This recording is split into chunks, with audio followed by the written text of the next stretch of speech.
I want to talk about meditation today. I don't know if you've heard me talk about this topic before, but I feel like, oh my God.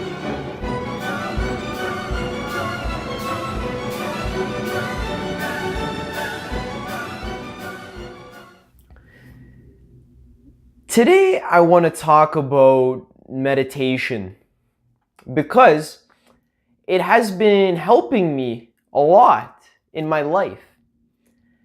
And I just read a quote that said, if meditation has truly been helping you in your life, then there will be no need to talk about meditation because the urge to talk about it is just another thought that can be meditated away. And that quote would be correct. However, I feel like a lot of people would be able to benefit from hearing about my personal experience with how much meditation has benefited me. So I'm going to talk about it anyways. I've been meditating now since 2016 summer. So right now it's 2019, almost summer. So that's almost 3 years of me doing a daily meditation practice. I started off with 20 minutes every single day, doing a very simple practice, just focusing on my breath, letting thoughts drift by. Then after a year, I went up to 1 hour at a time for 2 hours a day. And I was doing that for a long time. And then I went on 5 or 6 meditation retreats, which I'm overdue for one right now. So I'm going to be booking one soon. But the meditation retreats have basically taken my meditation to the next level. And now I've been meditating for 1 hour every day. And I feel way better than I did 3 years ago. And it's so difficult to even remember how my mind was structured 3 years ago, because as you practice meditation a lot and as you study your personal psychology and philosophy and metaphysics, your entire wiring of your brain or your mind gets rewired, and it's definitely for the better. I feel way more open to my experience in life. I feel more allowing of things to happen. Now, I'm not perfect. I still get angry when things don't go my way, or when obstacles block me from getting where I want to go. I still get angry. I still get frustrated. I still get annoyed. However, a lot of little things that used to bother me don't bother me anymore. And it's like amazing. It's the best feeling ever. Even as a kid, I used to always get really annoyed with other people because I feel like I've been given a gift to think critically in a lot of different situations and to ask questions about things that I don't fully understand, and especially to question tradition and to question the status quo. So when other people I would talk to, they wouldn't think things through very critically, or they would say things that were very easy to either disprove or that just, didn't make a lot of sense to me as, like a 4-year-old or a 10-year-old. I used to get very annoyed, very frustrated with people very easy, and I was kind of a grumpy kid. But now, as I do more meditation, I see how retarded my mind is with making excuses for things, rationalizing things that I believe to be true, even if they're not true. just because basically your mind is a trickster. Your mind likes to convince you, you are your mind, but you're convincing yourself basically that anything that basically goes against your self agenda is wrong. And it's so tricky. It's like I see it happening in myself. Like I meditate at home. I live with my family still. I'm 19 years old. And when I'm meditating, sometimes I hear people having arguments in my house, because you'd like every family.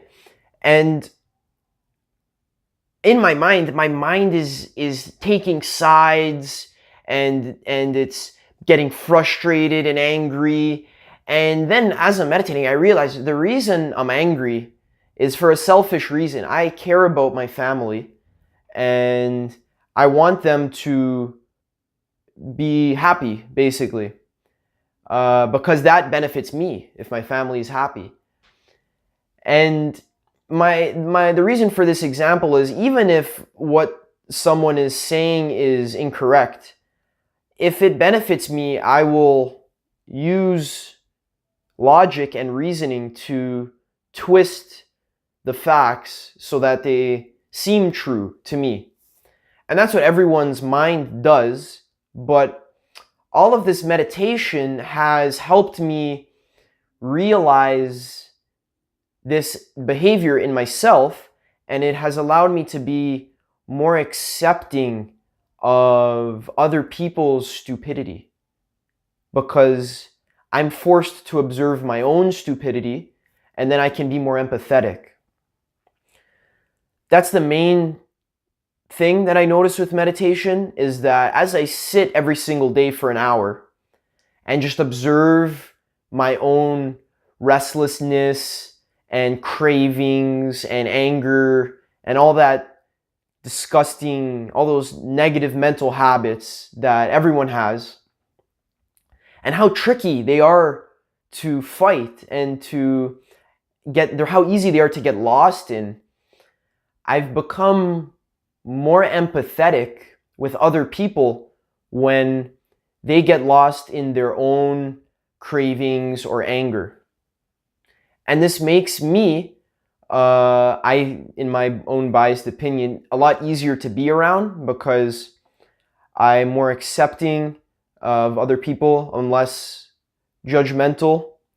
I'm still judgmental. It's a very difficult habit to let go of. But at least the meditation helps me be aware of when I'm judging people, and it allows me to kind of self-reflect and see, oh, I'm judging, let's say, this person for being fat, but in what ways in my life do I have difficulty controlling my own cravings? And maybe it's not with food, but it's with a different area of life, like video games. And what areas in life do I overindulge in? Then I can understand that other person's suffering and why they're like the way they are. The other thing that meditation has given me is a lot more awareness of my body. Like right now, I feel a lot more tension in your body. And you start to realize that your emotions are connected to the tension in your body. So when you have tension in your body, you feel negative emotions. And when you have negative emotions, you feel tension in your body. So it's a feedback loop. And by training my mind to come back to the present moment over and over again through meditation, I'm able to let go of a lot of bodily tension, which is synonymous to letting go of mental tension. And I just feel more relaxed and more happy and more calm. And isn't that what you want? Isn't that what everyone wants? It's so funny, because we chase all of these external sources of pleasure, like video games or money or sex. But none of those things are getting to the root of the problem. It's kind of like just putting a band-aid over the problem, sweeping it under the rug. So if you feel really bad, sometimes what I do is I eat food. I'm an emotional eater. Now, I eat really, really healthy, like literally only fruits and vegetables and nuts. Maybe dark chocolate sometimes. And eggs. I like eggs, but I'm a very healthy eater. But I will eat too much if I'm feeling really bad that day, because the food is a way that you can basically put a band-aid over your emotional problems. And this isn't new news. This isn't, everybody's aware of this. But as I practice meditation, I am building the tools and the skills to deal with those emotional problems in a healthier way that actually solves them and pulls them up from the root and lets them go. So if I continue this practice for 5 years, I'm not going to be overweight because I've developed healthier strategies for coping with stress and depression and anxiety. Being overweight is just one example. Everyone has their own thing that they like to overindulge in. For me, it was smoking weed and playing video games and watching porn. It's all like stress relieving activities that really only put a band-aid over the problem. And that's why meditation has helped me so much, because I've been able to quit smoking weed. I've been able to be more mindful of my eating habits. I still play video games from now and then, but I'm a lot more aware of how hollow and unsatisfactory they are. So I'm not gravitated towards playing them as much as I was in the past. And I've had a lot more success with weaning off the watching porn, which is still an issue for me, because sex is very primal desire, and you can't repress it. You have to just kind of learn how to circulate that sexual energy through your body so that you don't feel like you have to release it all the time through sex. Meditation. It's pretty awesome. People always tell me that they want to start practicing meditation, but they don't have the vision for why they're gonna meditate. So they try it, they don't really even know what they're doing, they don't take it seriously, they meditate for 10 minutes, maybe for a week, and then they stop, and then they forget about it, and then they continue eating food and watching porn. That's a result of unconsciousness, because what meditation does is it increases your consciousness, it increases your awareness by forcing you to observe your mental processes that are always happening in the background, but you don't notice it because you don't take any time to actually observe it. It just happens. You're living on autopilot all the time. So what meditation does is it forces you to observe all these negative mental habits, and then once you're aware of them, then you can start to solve them. But if you're not aware of them, because you've never practiced meditation, then you can never solve them. So it's a catch-22, see? If you're not aware of things that you aren't aware of, and you're not even aware that you're not aware of them, because it's a catch-22. That's why I just say, just meditate. Just take it on faith, blind faith. Just meditate every day for 6 months, 3 months, 10 years, and see what happens. And you'll start to see, holy shit, I'm so unaware of all this stuff, because I can't tell you of all the stuff that you're unaware of, because you have to become aware of it yourself by practicing meditation. And this video hopefully just serves as motivation for you to start your own meditation practice. There's a lot of videos on YouTube that teach you how. I can teach you how right now. It's so simple. 20 minutes every single day, you sit down with your back straight. You try and be present in the moment by focusing on your breath, because your breath is always in the moment. It's always here. What's going to happen is your thoughts are going to draw you away from the present moment and from your breath. And your natural tendency is to get lost in your thoughts. So that's what's going to happen. But since you're sitting there with your eyes closed, you're going to notice it, because you're going to be, you're going to have your timer going for 20 minutes. If you're not meditating without a timer, you're not meditating. You need a timer. Until you get more advanced, then maybe you don't need a timer. But, sorry, that was a tangent. You're sitting there doing nothing, and you're lost in a thought, and then you realize, oh, shoot, I should be focusing on my breath, not thinking about where I put my car keys. So, then you're going to go back to your breath, and then you're going to notice your mental tendencies to get lost. And you're going to notice all your anger and suffering and depression. My friend right now is on a 7-day long meditation retreat.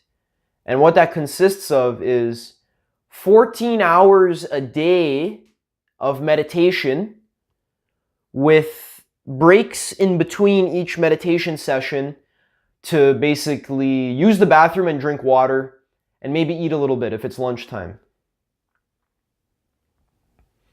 14 hours a day for 7 days. I've been on these types of retreats. It's grueling amounts of suffering. But you learn so much about yourself, and you grow as a person, and you let go of a lot of anxiety and past mental traumas that you have, and you learn the tools to be happy. It's really hard to communicate to people that what you think you want is not actually what you want. If what you think you want is a thing, chances are it's not going to make you happy. In fact, I promise it won't make you happy, because all things that are external, cannot be a source of happiness because they are impermanent, meaning that they die or they disappear. The Buddha's last words before he died were, let me try and remember, I'm going to paraphrase. He said, "O monks, all concocted things are transient. Therefore, work out your liberation with diligence." Very inspiring. All concocted things are transient. To put that into layman's terms, all things that exist end. Meaning that if you're trying to derive your satisfaction from a thing, you're going to be depressed, and you're going to be happy while you have that thing, but according to the law of the universe, that all things end, that thing is going to disappear. And then you're going to be sad. So see, your life is happy 20% of the time when you have the thing that you want, but then miserable 80% of the time when you don't have the thing that you want. What meditation is teaching you is evenness of mind. So that if it rains, it's fine. And if it's sunny, it's fine. All situations are fine, because we no longer cling to wanting things. Instead, we derive satisfaction from being itself, which is always here. What is being? That's a good question. I am, that sense of I am. What is that?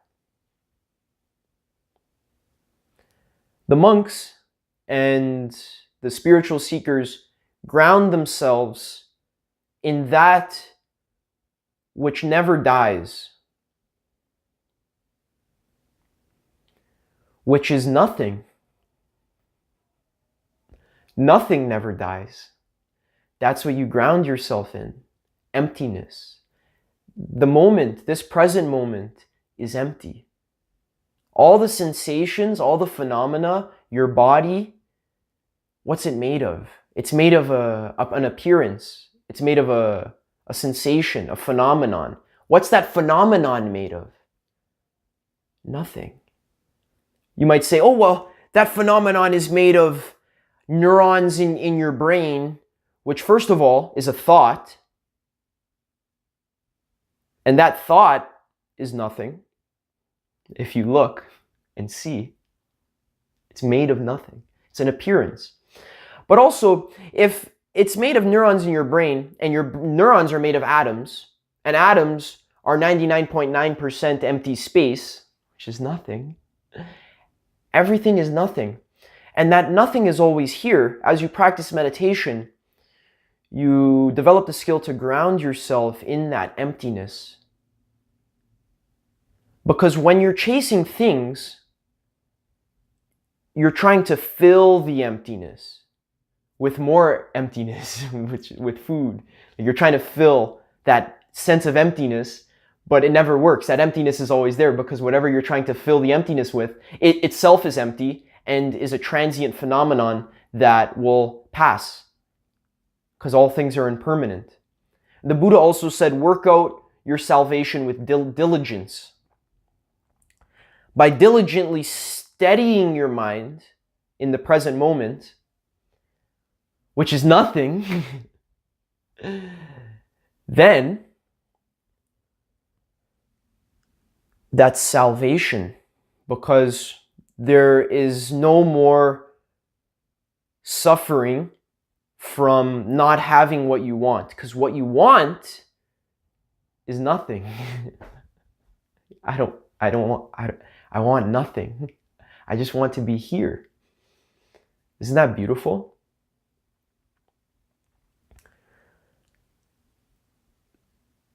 So the ultimate goal of meditation is increasing happiness and identifying more and more and identifying with nothing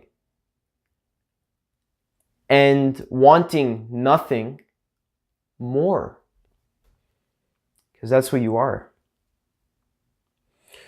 So now people might misinterpret this advice and say, well, Adam, if all I do is just sit on my meditation cushion and want nothing, then I'm going to be homeless and I'm not going to be able to feed myself and my family.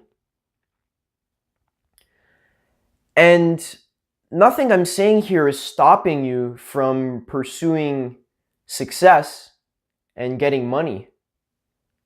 But at the highest levels of meditation, even being homeless and allowing your entire family to starve and you dying is okay, because it's nothing. If you're dreaming, you're having a dream, and you are homeless in your dream, and your entire family starves to death in your dream, at the end of the day, it's all good. It's just a dream. Now you might say, well, no, Adam, this is not a dream. Dreams are just in your mind. Dreams are just made of nothing. Isn't that what we have right now? Appearances without substance, a hallucination, a dream. Life is like a video game.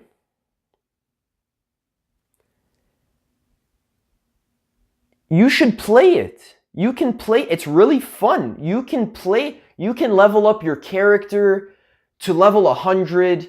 You can get all the money, all the resources. You can go on adventures. That's all well and good. In fact, that's the best way to live. But at the end of the day, it's just a video game. And if you don't want to play and you want to be homeless, you can do that. But the problems come when you start to think that the video game is real. That if my character dies in the video game, I actually die forever. And that's bad for me. Well, that's why we're practicing meditation. Imagine if your character in the video game could practice meditation and realize that he's in a video game. He wouldn't suffer anymore. Because his life is meaningless, but meaningless not in a depressing way, but meaningless in a beautiful way, where the only thing left to do is play and have fun. So if you want to turn the game off early, you can, but that's no fun. You might as well just play, right? And at the end of the day, what's the video game made of? The appearances. When you're, walking through Skyrim, slaying the dragon. The dragon, what's the dragon made of? It's just a picture on a screen. It's not made of atoms. It's not real. It's not a real dragon. It's an idea. And it's a sight. And then you can say, well, it's made of pixels. Well, the pixels, it's just an appearance. There's no substance. It's just a sight and an idea. The pixels are like that dragon in your perspective, the player of the video game. It's made of nothing.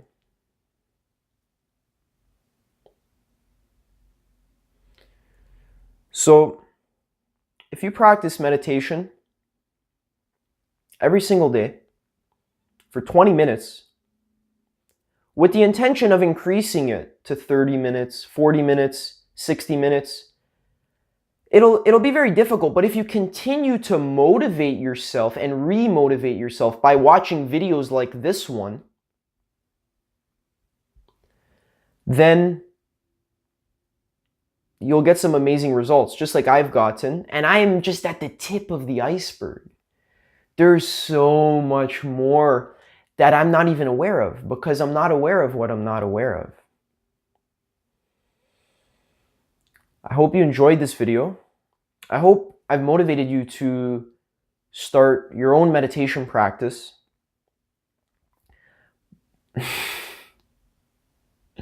You know how many times I've failed at meditating every single day, but I tried over and over again, 30 times, 50 times, over and over again.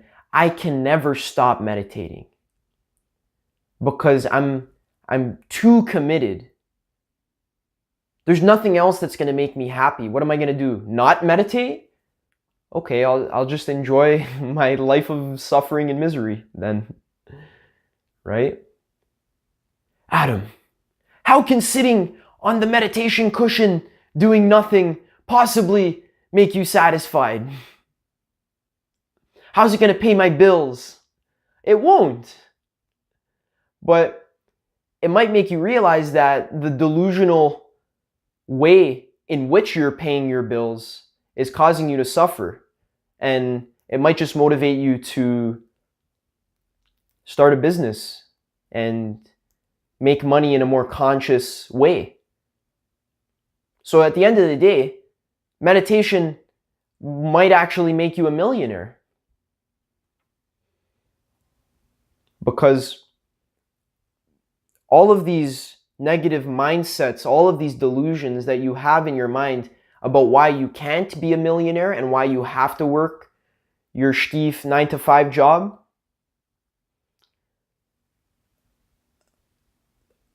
those are all being worked through when you practice meditation. And then you open yourself up to new possibilities. And at the end, it might just make you a millionaire if you have that vision. If you have the ability to see 5 years in advance, 10 years in advance. Most people, they're only worried about how I can pay the bills next month. And I understand, because that's survival. But you can worry about that while also looking 10 years in the future.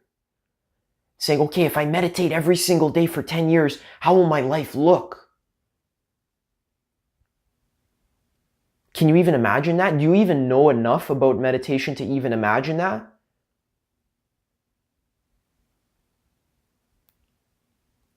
Continue to research this topic. There's a reason why I give it so much importance.